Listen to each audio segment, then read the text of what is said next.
ദേശീയ രാഷ്ട്രീയത്തിൽ ബി.ജെ.പിക്കും അതുപോലെ അമിത്ഷായുടെ തന്ത്രങ്ങൾക്കും പശ്ചിമ ഇന്ത്യയിൽ അതിശക്തമായൊരു പ്രഹരമേറ്റിരിക്കുകയാണെന്ന് വീണ്ടും വീണ്ടും പറയേണ്ടി വരികയാണ്. കാരണം ബാലറ്റ് പേപ്പർ ഉപയോഗിച്ച് തദ്ദേശ തെരഞ്ഞെടുപ്പ് നടത്തിയ പഞ്ചാബിൽ ഭരണകക്ഷിയായ ബി.ജെ.പി പൂർണ്ണമായും നിലം തൊടാത്ത അവസ്ഥയിലേക്ക് പോയിരിക്കുന്നു എന്നുള്ളതാണ് യാഥാർത്ഥ്യം. ഈ തദ്ദേശ തെരഞ്ഞെടുപ്പ് ഫലം പുറത്തു വരുമ്പോൾ ബി.ജെ.പി 5ാം സ്ഥാനത്തേക്ക് തള്ളപ്പെട്ടെന്ന ഞെട്ടിക്കുന്ന വിവരങ്ങളാണ് കഴിഞ്ഞ ദിവസങ്ങളിൽ പുറത്തു വന്നത്. സംസ്ഥാനത്ത് സ്വതന്ത്ര സ്ഥാനാർത്ഥികൾ നേടിയ ആകെ സീറ്റുകളുടെ എണ്ണത്തേക്കാൾ വളരെ പിന്നിലാണ് ബി.ജെ.പിയുടെ സ്ഥാനം എന്നത് അണിയറയിൽ മാസങ്ങളായി തന്ത്രമൊരുക്കിയ കേന്ദ്ര ആഭ്യന്തരമന്ത്രി അമിത്ഷായ്ക്ക് വലിയ നാടക്കേടായി മാറിയിരിക്കുകയാണ്. നരേന്ദ്രമോദിയുടെ ഗ്യാരണ്ടിയും മോദി പ്രഭാവവും ഒന്നും പഞ്ചാബിന്റെ മണ്ണിൽ ഒട്ടും ഗുണം ചെയ്തില്ല എന്ന് മാത്രമല്ല, ആം ആദ്മി പാർട്ടി നൽകിയ വലിയൊരു ഷോക്കിന് പിന്നാലെ ബി.ജെ.പിക്ക് പഞ്ചാബിൽ നിന്നും വൻ രാഷ്ട്രീയ തിരിച്ചടിയാണ് നേരിടേണ്ടി വന്നിരിക്കുന്നത്. പഞ്ചാബ് ഭരിക്കുന്ന ആം ആദ്മി പാർട്ടിയാണ് അവിടെ തദ്ദേശ തെരഞ്ഞെടുപ്പിൽ വൻ വിജയം കൈവരിച്ചത്. അതുകൊണ്ട് തന്നെ അരവിന്ദ് കെജ്രിവാളിനും അദ്ദേഹത്തിന്റെ സംഘത്തിനും ഇത് മോദി അമിത്ഷാ കൂട്ടുകെട്ടിനെതിരെയുള്ള ഒരു മധുര പ്രതികാരം കൂടിയായി മാറിയിരിക്കുക കൂടിയാണ്. ബി.ജെ.പിക്കെതിരെ EVM അട്ടിമറി ആരോപണം ദേശീയ തലത്തിൽ കൂടുതൽ ശക്തമായി തെളിവ് സഹിതം ഉന്നയിക്കാൻ കെജ്രിവാളിന് ഇനി ഈ പഞ്ചാബ് തെരഞ്ഞെടുപ്പ് ഫലം മാത്രം ഉയർത്തിക്കാട്ടിയാൽ മതിയാകും. ഈ തെരഞ്ഞെടുപ്പിലും ഇലക്ട്രോണിക് വോട്ടിംഗ് മെഷീൻ വഴി വോട്ടെടുപ്പ് നടത്താൻ ബി.ജെ.പി പല വിധത്തിലുള്ള കള്ളക്കളികളും നോക്കിയിരുന്നുവെങ്കിലും അതെല്ലാം കെജ്രിവാളും പാർട്ടിയും നിയമപരമായി പൊരുതി തോൽപ്പിക്കുകയാണ് ചെയ്തിരിക്കുന്നത്. പഞ്ചാബിൽ ബി.ജെ.പിയുടെ തന്ത്രങ്ങൾ എങ്ങനെയാണ് തിരിച്ചടിയേറ്റതെന്നും അമിത്ഷായുടെ ബുദ്ധി കേന്ദ്രങ്ങൾക്ക് എവിടെയാണ് പിഴച്ചതെന്നും ഒപ്പം കെജ്രിവാളും സംഘവും എങ്ങനെയാണ് പഞ്ചാബ് മണ്ണ് സുരക്ഷിതമായി നിലനിർത്തിയതെന്നും നമുക്ക് രാഷ്ട്രീയമായി വിശദമായി തന്നെ പരിശോധിക്കേണ്ടതുണ്ട്. പഞ്ചാബിലെ തദ്ദേശ തെരഞ്ഞെടുപ്പിലെ ഏറ്റവും വലിയ പ്രത്യേകതയും രാഷ്ട്രീയ പ്രാധാന്യവും എന്നത് അവിടെ വോട്ടിംഗ് മെഷീന് പകരം ബാലറ്റ് പേപ്പർ ഉപയോഗിച്ച് തെരഞ്ഞെടുപ്പ് നടത്തിയെന്നത് തന്നെയാണ്. രാഷ്ട്രീയമായി അവിടെ ബി.ജെ.പിയുടെ EVM രാഷ്ട്രീയത്തിനെതിരെയുള്ള ഏറ്റവും ശക്തമായ മറുപടിയാണ് ഇതിലൂടെ ആം ആദ്മി പാർട്ടി നൽകിയിരിക്കുന്നത്. നമുക്കറിയാം, ദേശീയ തലത്തിൽ EVM അട്ടിമറി ആരോപണങ്ങൾ ബി.ജെ.പിക്കെതിരെ നിരന്തരമായി ഉന്നയിക്കുന്നതിൽ മുൻപന്തിയിലുള്ള പാർട്ടിയാണ് കോൺഗ്രസും അതുപോലെ ആം ആദ്മി പാർട്ടിയും. അതിൻ്റെ തലവൻ അരവിന്ദ് കെജ്രിവാളും. അവരുടെ സോഷ്യൽ മീഡിയ ഹാൻഡിലുകൾ മിക്കപ്പോഴും ഇത്തരം EVM ക്രമക്കേടുകളുടെ വ്യക്തമായ തെളിവുകൾ രാജ്യത്തിന് മുന്നിൽ തുറന്നു കാണിക്കുകയും ബി.ജെ.പിക്ക് വലിയ തലവേദന സൃഷ്ടിക്കുകയും ചെയ്തിട്ടൊക്കെയുണ്ട്. അതുകൊണ്ട് കൂടിയാണല്ലോ അരവിന്ദ് കെജ്രിവാളിനെ ഇല്ലാത്ത കേസുകളുടെ പേരിൽ മാസങ്ങളോളം ജയിലിലടയ്ക്കാൻ കേന്ദ്ര ഭരണകൂടം തുനിഞ്ഞതെന്നുള്ള ആരോപണം പ്രതിപക്ഷം ശക്തമാക്കുന്നത്. അതുകൊണ്ട് തന്നെയാണ് പഞ്ചാബിൽ ബാലറ്റ് പേപ്പർ തന്നെ തിരഞ്ഞെടുപ്പ് നടത്താൻ ആപ്പും അതുപോലെ കെജ്രിവാളും കർശനമായി തീരുമാനിച്ചത്. EVM സുതാര്യമാണെന്ന വിശദീകരണമാണല്ലോ ബി.ജെ.പി നേതാക്കളെല്ലാം എപ്പോഴും കാലങ്ങളായി പറഞ്ഞുകൊണ്ടിരിക്കുന്നത്. എന്നാൽ EVM ഇല്ലാതെയും തെരഞ്ഞെടുപ്പ് വളരെ സുതാര്യമായി നടത്താമെന്ന് സ്വന്തം സംസ്ഥാനത്ത് തെളിയിച്ച് ബി.ജെ.പി വാദത്തിന്റെ മുനയൊടിച്ചിരിക്കുകയാണ് പഞ്ചാബിൽ കെജ്രിവാളും സംഘവും ചെയ്തിരിക്കുന്നത്. അതുകൊണ്ട് തന്നെ ബി.ജെ.പി EVMകളെ തങ്ങളുടെ വിജയത്തിനായി ദുരുപയോഗം ചെയ്യുന്നു എന്നുള്ള പ്രതിപക്ഷത്തിന്റെ പൊതുവായ ആരോപണത്തിന് അടിവരയിടുന്ന ഒന്നായി ഈ വൻ നീക്കം തന്നെ മാറുകയും ചെയ്തിരിക്കുകയാണ്. EVMകൾക്കെതിരെ പ്രക്ഷോഭം പഞ്ചാബിലെ ഈ വിജയം ഉയർത്തിക്കാട്ടി രാജ്യവ്യാപകമായി ശക്തമാക്കാൻ ആം ആദ്മി പാർട്ടി തീരുമാനിച്ചു എന്നുള്ള നിർണായക സൂചനകളും ഏറ്റവും ഒടുവിലായി പുറത്തു വരുന്നുണ്ട്. എന്നാൽ ബി.ജെ.പി നേതൃത്വം ഇതിനെ പ്രതിരോധിക്കാൻ വിശദീകരിക്കുന്നത് ഇത് തദ്ദേശ തെരഞ്ഞെടുപ്പുകളുടെ പതിവ് രീതി മാത്രമാണ് എന്നുള്ളത് മാത്രമാണ്. പല സംസ്ഥാനങ്ങളിലും തദ്ദേശ തെരഞ്ഞെടുപ്പുകളിൽ EVMന് പകരം ബാലറ്റ് പേപ്പർ ഉപയോഗിക്കാറുണ്ട് എന്നും അവിടങ്ങളിലെല്ലാം തങ്ങൾ വൻ വിജയം നേടാറുണ്ട് എന്നും പഞ്ചാബിൽ സംഭവിച്ചത് പ്രാദേശികമായ മറ്റു ചില ഘടകങ്ങൾ കൊണ്ടുള്ള തോൽവിയാണെന്നുമാണ് ബി.ജെ.പി നേതാക്കൾ ന്യായീകരണമായി ചൂണ്ടിക്കാട്ടിക്കൊണ്ടിരിക്കുന്നത്. എന്നാൽ ഇതേ ബി.ജെ.പി നേതാക്കൾ തന്നെ പഞ്ചാബിൽ EVM നടപ്പാക്കാൻ വളഞ്ഞ വഴിയിലൂടെ കോടതിയെ സമീപിച്ചിട്ടു എന്നുള്ളതും വേറൊരു കാര്യം കൂടിയാണ്. അതിൻ്റെ പിന്നിലെ കള്ളക്കഥകളെല്ലാം ഇങ്ങനെയാണ്. ബാലറ്റ് പേപ്പർ ഉപയോഗിക്കാനുള്ള പഞ്ചാബ് സംസ്ഥാന തെരഞ്ഞെടുപ്പ് കമ്മീഷന്റെ തീരുമാനത്തിനെതിരെ രുചിത ഗാർഗ്, അതുപോലെ പ്രീതി കമൽ ഉപ്പൽ, ദീപക് വർമ്മ എന്നീ വ്യക്തികൾ പെട്ടെന്ന് കോടതിയെ സമീപിക്കുകയായിരുന്നു. പഞ്ചാബ് മുനിസിപ്പൽ തെരഞ്ഞെടുപ്പ് ചട്ടങ്ങളിലെ സെക്ഷൻ 48A പ്രകാരം EVM തന്നെ ഉപയോഗിക്കണം എന്നതായിരുന്നു കോടതിയിൽ ഇവരുടെ പ്രധാന വാദം എന്ന് പറയുന്നത്. എന്നാൽ പഞ്ചാബ് ആൻഡ് ഹരിയാന ഹൈക്കോടതി ഡിവിഷൻ ബെഞ്ച് ഇവരുടെ ഹർജികൾ പാടെ തള്ളിക്കളഞ്ഞു. നിയമപ്രകാരം തദ്ദേശ തെരഞ്ഞെടുപ്പുകളിൽ ബാലറ്റ് പേപ്പർ ഉപയോഗിക്കാൻ സംസ്ഥാനങ്ങൾക്ക് പൂർണ്ണ അനുമതിയുണ്ട് എന്നുള്ള കാര്യം ഹൈക്കോടതി ചൂണ്ടിക്കാട്ടുകയും ചെയ്തു. തുടർന്ന് സുപ്രീം കോടതിയെ ഇവർ സമീപിച്ചെങ്കിലും അവിടെയും ഈ ഹർജികൾ തള്ളിപ്പോകുന്ന സാഹചര്യമാണ് ഉണ്ടായത്. ഇനി ഈ കോടതിയെ സമീപിച്ച വ്യക്തികളുടെ പിന്നിലെ രാഷ്ട്രീയം നമ്മൾ കൃത്യമായി പരിശോധിക്കേണ്ടതുണ്ട്. ഈ രുചിതയ്ക്കോ അതുപോലെ പ്രീത് കമൽ ഉപ്പലിനോ ദീപക് വർമ്മയ്ക്കോ പ്രത്യക്ഷത്തിൽ യാതൊരുവിധ രാഷ്ട്രീയവുമില്ല. പക്ഷേ ഈ കേസുകൾ ഇവർക്കായി കോടതിയിൽ വാദിച്ചത് മുതിർന്ന അഭിഭാഷകനായ ചേതൻ മിത്തലായിരുന്നു. ആരാണ് ഈ ചേതൻ മിത്തൽ എന്ന് ചോദിച്ചാൽ അവിടെയാണ് ബി.ജെ.പിയുടെ കള്ളക്കളികൾ നമുക്ക് മനസ്സിലാവുന്നത്. ബി.ജെ.പിയുടെ കുതന്ത്രങ്ങൾ ഒളിഞ്ഞിരിക്കുന്നത് അവിടെയാണ്. ബി.ജെ.പിയുമായി വളരെ അടുത്ത ബന്ധമുള്ള മുതിർന്ന അഭിഭാഷകനാണ് ചേതൻ മിത്തൽ എന്ന് പറയുന്നത്. 2014 മോദി സർക്കാരിൻ്റെ ആ കേന്ദ്രത്തിൽ അധികാരത്തിൽ വന്നയുടൻ പഞ്ചാബ് ഹരിയാന ഹൈക്കോടതിയിലെ കേന്ദ്ര സർക്കാരിൻ്റെ രണ്ടാമത്തെ ഏറ്റവും ഉയർന്ന നിയമ ഓഫീസറായ അസിസ്റ്റന്റ് സോളിസിറ്റർ ജനറൽ ഓഫ് ഇന്ത്യയായി നിയമിച്ചത് ഈ ചേതൻ മിത്തലിനെയായിരുന്നു. വിവിധ രാഷ്ട്രീയ പ്രാധാന്യമുള്ള കേസുകളിൽ BJP നേതാക്കൾക്കായി കോടതികളിൽ നിരന്തരം ഹാജരാകുന്ന ആളുമാണ് ഈ ചേതൻ എന്ന് പറയുന്ന ആൾ. ഉദാഹരണത്തിന് ആം ആദ്മി പാർട്ടിയിൽ നിന്ന് അടുത്തിടെ രാജിവെച്ച് BJP ചേർന്ന രാജ്യസഭ MP രജീന്ദർ ഗുപ്തയുടെ സുരക്ഷ സംസ്ഥാന സർക്കാർ പിൻവലിച്ചതിനെതിരെയുള്ള കേസിൽ BJPക്ക് വേണ്ടി ഹാജരായത് ഈ ചേതൻ മിത്തലായിരുന്നു. അതായത് ബാലറ്റ് പേപ്പറിനെതിരായ നിയമ പോരാട്ടത്തിന് പിന്നിൽ പ്രവർത്തിച്ചത് BJP തന്നെയാണെന്നുള്ള യാഥാർത്ഥ്യമാണ് ഇതിലൂടെ പുറത്തു വരുന്നത്. കോടതിയെ സമീപിച്ച വ്യക്തികൾക്ക് BJPയുമായി പ്രത്യക്ഷത്തിൽ യാതൊരു ബന്ധവുമില്ല. പക്ഷേ അവർക്ക് വേണ്ടി വാദിച്ച അഭിഭാഷകർക്ക് BJPയുമായി അഭിവേദ്യമായ ബന്ധങ്ങളുണ്ട് താനും. BJP കേന്ദ്ര നേതൃത്വത്തെ സംബന്ധിച്ച് വളരെ വലിയൊരു തിരിച്ചടിയാണ് പഞ്ചാബിലെ തദ്ദേശ തെരഞ്ഞെടുപ്പ് ഫലമെന്ന് പറയാതിരിക്കാൻ ഒട്ടും കഴിയില്ല. കാരണം അമിത്ഷാ പിന്നിലിരുന്ന് ചരട് വലിച്ചിട്ടും പഞ്ചാബ് പിടിക്കാൻ BJPക്ക് കഴിയുന്നില്ല എന്നതാണ് ഏറ്റവും ശ്രദ്ധേയമായ ഏറ്റവും പ്രധാനപ്പെട്ട കാര്യമെന്ന് പറഞ്ഞത്.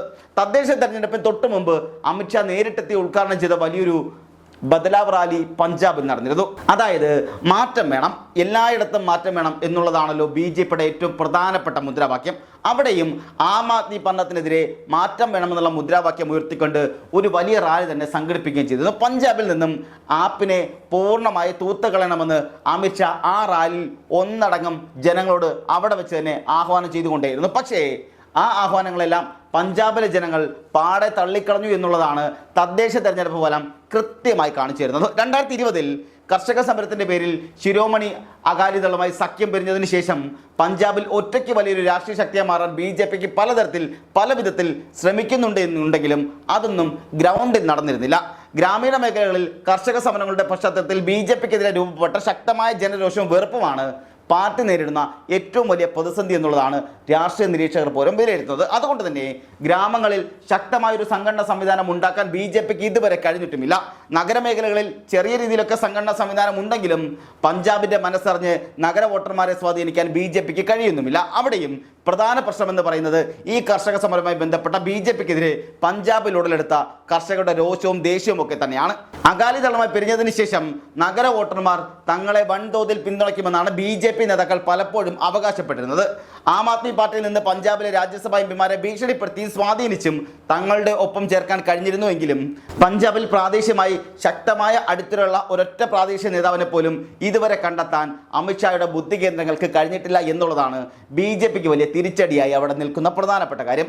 ഓപ്പറേഷൻ താമരയിലൂടെ ആം ആദ്മി പാർട്ടിയിലും കോൺഗ്രസിലുമുള്ള പല പ്രമുഖരെയും BJP നോട്ടമിട്ടെങ്കിലും അതൊന്നും ഇതുവരെ പഞ്ചാബിൽ ഫലത്തിലൊന്നും എത്തിയിട്ടില്ല. മാത്രമല്ല അതിനിടയ്ക്കാണ് ഈ തദ്ദേശ തെരഞ്ഞെടുപ്പിലെ അതിദാരുണമായ പരാജയം കൂടി വന്നിരിക്കുന്നത്. അതും വോട്ടിംഗ് മെഷീൻ ഇല്ലാതെ ബാലറ്റ് പേപ്പർ ഉപയോഗിച്ച് നടത്തിയ തെരഞ്ഞെടുപ്പ്. അങ്ങനെ കൂടിയാകുമ്പോൾ BJPക്ക് ഇരട്ടി പ്രഹരമായി മാറിയെന്നാണ് രാഷ്ട്രീയ നിരീക്ഷകരും അതുപോലെ ആം ആദ്മി പാർട്ടിയും ഒന്നടങ്കം പറയുന്നത്. ആകെയുള്ള 1977 വാർഡുകളിൽ BJPക്ക് വെറും 172 മാത്രമാണ് വിജയം നേടാൻ കഴിഞ്ഞത്. 251 വാർഡുകൾ നേടിയ സ്വതന്ത്ര സ്ഥാനാർത്ഥികളെക്കാൾ പിന്നിൽ പോയത് BJP ബുദ്ധി കേന്ദ്രങ്ങൾ വലിയ നാണക്കേടായി മാറുകയും ചെയ്തിട്ടുണ്ട്. പത്താൻകോട്ട് മുനിസിപ്പാലിറ്റി പോലുള്ള തങ്ങളുടെ പരമ്പരാഗത കോട്ടകളിൽ പോലും BJPക്ക് വലിയ തിരിച്ചടിയാണ് നേരിടേണ്ടി വന്നത്. ആകെ അബോഹർ മുനിസിപ്പൽ കോർപ്പറേഷനിൽ നേടിയ വിജയം മാത്രമാണ് BJPക്ക് ആശ്വസിക്കാൻ ഏക വകയുള്ളത്. അതിനിടെ BJPയെ നല്ല രീതിയിൽ കളിയാക്കിയും പരിഹസിച്ചും അരവിന്ദ് കെജ്രിവാൾ രംഗത്ത് വന്ന സാഹചര്യമുണ്ടായി. BJPയെ ED പാർട്ടി എന്നാണ് അദ്ദേഹം വിശേഷിപ്പിക്കുകയും ചെയ്തത്. വ്യാപാരികളെ ED റെയ്ഡുകളിലൂടെ BJP നിരന്തരം ഉപദ്രവിച്ചതിന് പഞ്ചാബിലെ ബിസിനസ്സുകാർ, അതായത് ഇടത്തരം ബിസിനസ്സുകാർ നൽകിയ കൃത്യമായ മറുപടിയാണ് ആപ്പിൻ്റെ വിജയമെന്ന് പറഞ്ഞ് കെജ്രിവാൾ BJPയെ ആഴത്തിൽ നല്ല രീതിയിൽ കുത്തി നോവിച്ചിട്ടുമുണ്ട്. എന്തായാലും നിയമ പോരാട്ടത്തിലും തെരഞ്ഞെടുപ്പ് പോരാട്ടത്തിലും ഒരേപോലെ വിജയിച്ച ആം ആദ്മി പാർട്ടിക്ക് അടുത്ത വർഷം ആദ്യം നടക്കുന്ന നിയമസഭാ തെരഞ്ഞെടുപ്പിൽ വലിയ ആത്മവിശ്വാസത്തോടെ പഞ്ചാബിൽ പോരിനിറങ്ങാമെന്ന സ്ഥിതിയാണ് ഈ തദ്ദേശ ഫലം തന്നെ നൽകുന്നത്. 958 ആം ആദ്മി പാർട്ടി വൻ ഭൂരിപക്ഷത്തോടെ വിജയിച്ചിരിക്കുന്നത്. കോൺഗ്രസ് 397 വാർഡുകളിലും അകാലിദൾ 192 വാർഡുകളിലുമാണ് ജയിച്ചിട്ടുള്ളത്. 2022 നിയമസഭാ തെരഞ്ഞെടുപ്പ് മുതൽ ആപ്പിൻ്റെ പ്രധാന രാഷ്ട്രീയ അടിത്തറയെ മാറിയ ഇടത്തരം ചെറിയ നഗരങ്ങളിലെ ഈ മുനിസിപ്പൽ കൗൺസിലുകളും നഗർ പഞ്ചായത്തുകളും അവർ തങ്ങളുടെ സ്വാധീനം ശക്തമായി നിലനിർത്തി എന്നുള്ളതാണ് ഏറ്റവും ശ്രദ്ധേയമായ കാര്യം. സാധാരണക്കാരായ നഗര വോട്ടർമാർക്കിടയിൽ ആം ആദ്മി പാർട്ടിയുടെ സ്വാധീനം ഇപ്പോഴും അതിശക്തമാണ് എന്നാണ് ഫലങ്ങളെല്ലാം സൂചിപ്പിക്കുന്നത്. ഒരിക്കൽ കോൺഗ്രസിൻ്റെയോ അകാലിദളിൻ്റെയോ ശക്തമായ കോട്ടകളായിരുന്ന പല സ്ഥലങ്ങളിലും ആം ആദ്മി പാർട്ടി ഒന്നുകിൽ വലിയ വിജയം നേടുകയോ അല്ലെങ്കിൽ പ്രധാന രാഷ്ട്രീയ ശക്തിയായി അവിടങ്ങളിൽ ഉയർന്നു വരികയോ ചെയ്തു എന്നുള്ളതാണ് പഞ്ചാബ് തെരഞ്ഞെടുപ്പ് ഫലം നൽകുന്ന മറ്റൊരു വലിയ കാഴ്ച എന്ന് പറയുന്നത്. പല ഘട്ടങ്ങളാണ് പഞ്ചാബിൽ ആം ആദ്മി പാർട്ടിക്ക് അനുകൂലമായി ഇപ്പോൾ പ്രവർത്തിച്ചിരിക്കുന്നത്. അതിൽ ഏറ്റവും പ്രധാനം മയക്കുമരുന്നിനെതിരെയുള്ള സർക്കാരിൻ്റെ കടുത്ത നിലപാടുകളും ശക്തമായ പ്രചാരണവുമാണ്. മുമ്പ് ഭരിച്ച സർക്കാരുകൾ പൂർണ്ണമായി പരാജയപ്പെട്ട ഈ നിർണായക വിഷയത്തിൽ ഭഗവന്ത് മാൻ സർക്കാർ എന്തെങ്കിലും ചെയ്യാൻ ആത്മാർത്ഥമായി ശ്രമിക്കുന്നുണ്ട് എന്ന് വോട്ടർമാരെ ബോധ്യപ്പെടുത്താൻ ആം ആദ്മി പാർട്ടിക്ക് കഴിഞ്ഞു എന്നുള്ളതാണ് ഏറ്റവും നിർണായകമായ കാര്യം.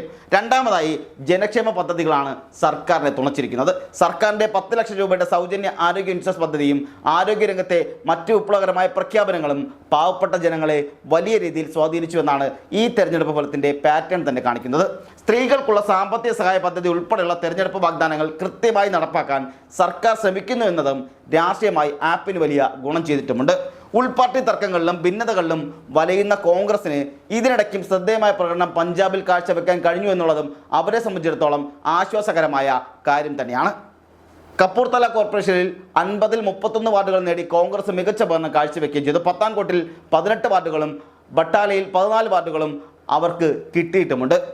ഫാൽസിക്ക, ഫിറോസ്പൂർ, ഫരീദ് കോട്ട്, രാജ്പുര തുടങ്ങിയ നിർണായക കൗൺസിലുകളിലും കോൺഗ്രസ് മികച്ച രീതിയിൽ മുന്നേറ്റം നടത്തിയിട്ടുമുണ്ട്. എന്നാൽ BJPയുമായി പിരിഞ്ഞ ശിരോമണി അകാലിദളിന്റെ സ്വാധീനം സംസ്ഥാനത്ത് നാൾക്കുനാൾ കുറഞ്ഞു വരിക കൂടിയാണ്. മൊഹാലി, കപൂർത്തല, മൊഗ തുടങ്ങിയ കോർപ്പറേഷനുകളിൽ ചില വാർഡുകൾ നേടിയിട്ടുണ്ടെങ്കിലും ഒരിടത്തും അവർക്ക് 2 അക്ക സംഖ്യയിൽ സീറ്റ് നേടാൻ കഴിഞ്ഞിട്ടുമില്ല. അതുകൊണ്ട് തന്നെ ഈ തെരഞ്ഞെടുപ്പ് ഫലം അകാലിദളിനെ വീണ്ടും തങ്ങളുടെ രാഷ്ട്രീയ നിലപാടുകൾ മാറ്റി ചിന്തിപ്പിക്കുമോ എന്നാണ് രാഷ്ട്രീയ നിരീക്ഷകരും ഉറ്റുനോക്കുന്നത്. BJP സഖ്യത്തിലേക്ക് അവർ തിരിച്ചു പോകാനുള്ള സാധ്യത പല അകാലിദൾ നേതാക്കളും ഇപ്പോൾ രഹസ്യമായി ആരായുന്നുണ്ട് എന്നുള്ളതാണ് രാഷ്ട്രീയ അണിയറയിൽ നിന്ന് ലഭിക്കുന്ന വിവരങ്ങളല്ല. BJPക്കും വരാനിരിക്കുന്ന നിയമസഭാ തെരഞ്ഞെടുപ്പിലേക്ക് പോകുമ്പോൾ ഒരു പ്രാദേശിക പാർട്ടിയുടെ സഖ്യം അനിവാര്യമാണ് എന്നുള്ളതാണ് നിലവിലെ സ്ഥിതി. എന്നാൽ കർഷക സമരം BJPക്ക് സംസ്ഥാനത്തുണ്ടാക്കി വെച്ച വലിയ വെറുപ്പും ഇപ്പോഴും ജനങ്ങൾക്കിടയിലുണ്ട്. ആ വെറുപ്പാണ് അകാലിദളിനെ BJPയുമായി വീണ്ടും കൂടുതൽ വലിയ പ്രതിസന്ധിയിലാക്കുന്നത്. അതായത് ആ കാരണം പറഞ്ഞാണ് BJPയുമായി അവർ മുമ്പ് പിരിഞ്ഞത്. ആ ജനരോഷം ഇപ്പോഴും ജനങ്ങൾക്കിടയിൽ പഞ്ചാബിൽ ശക്തമായി നിലനിൽക്കുന്നുണ്ട് എന്നുള്ള തിരിച്ചറിവാണ് അകാലിദളിനെ BJPയുമായി കൂട്ടുകൂടുന്നതിൽ നിന്നും പിന്നോട്ടടിക്കുന്ന പ്രധാന വിഷയം. എന്തായാലും പ്രതിപക്ഷത്തെ സംബന്ധിച്ച് വരും ദിവസങ്ങളിൽ BJPക്കെതിരെ ദേശീയ തലത്തിൽ എടുത്തുപയോഗിക്കാൻ പറ്റിയ ഏറ്റവും നല്ലൊരു ആയുധമാണ് പഞ്ചാബിലെ ഈ ബാലറ്റ് തെരഞ്ഞെടുപ്പ് ഫലം എന്ന് തന്നെ പറയേണ്ടി വരും. ബാലറ്റ് തെരഞ്ഞെടുപ്പ് തിരിച്ചു കൊണ്ടുവരണമെന്ന ശബ്ദം വരും ദിവസങ്ങളിൽ രാജ്യത്ത് മുഴുവൻ ഉയർന്നു കേൾക്കാൻ പഞ്ചാബ് ഫലം കാരണമായി തീരുമെന്നുള്ളതാണ് വിലയിരുത്തപ്പെടുന്നത്. പ്രതിപക്ഷ പാർട്ടി ഹാൻഡിലുകളും അതുപോലെ ചില സ്വതന്ത്ര മാധ്യമ പ്രവർത്തകരുടെ ഹാൻഡിലുകളും ഇപ്പോൾ തന്നെ ബാലറ്റ് തെരഞ്ഞെടുപ്പ് തിരിച്ചു കൊണ്ടുവരണമെന്നുള്ള ആവശ്യമുയർത്തി വലിയ ക്യാമ്പയിനുകൾ സോഷ്യൽ മീഡിയയിൽ തുടങ്ങിക്കഴിഞ്ഞിട്ടുമുണ്ട്. ഇതാണ് ഇപ്പോഴത്തെ രാഷ്ട്രീയ സ്ഥിതി. എന്തായാലും ബാലറ്റ് പേപ്പർ BJPക്ക് വലിയ തിരിച്ചടിയായി മാറുന്ന ഒരു കാഴ്ചയാണ് പഞ്ചാബിൽ നിന്നും നമുക്ക് കാണാൻ കഴിയുന്നത്. ഒപ്പം ആം ആദ്മി പാർട്ടിയെ സംബന്ധിച്ചിടത്തോളം വളരെ ആശ്വാസകരവും ആത്മവിശ്വാസം നൽകുന്നതുമായ ഒരു വിജയം അവർക്ക് പഞ്ചാബിൽ നേടാൻ കഴിഞ്ഞിട്ടുമുണ്ട്. അരവിന്ദ് കെജ്രിവാളിനെ സംബന്ധിച്ചിടത്തോളം ഇത് തൻ്റെ രാഷ്ട്രീയ ശത്രുക്കൾക്കെതിരെയുള്ള മധുര പ്രതികാരത്തിൻ്റെ കാലം കൂടിയാണ്. ഡൽഹിയിലും ശക്തമായി തിരിച്ചു വരാനുള്ള കരുനീക്കങ്ങൾ അദ്ദേഹം ഇതിനോടകം തന്നെ തുടങ്ങിക്കഴിഞ്ഞിട്ടുമുണ്ട്.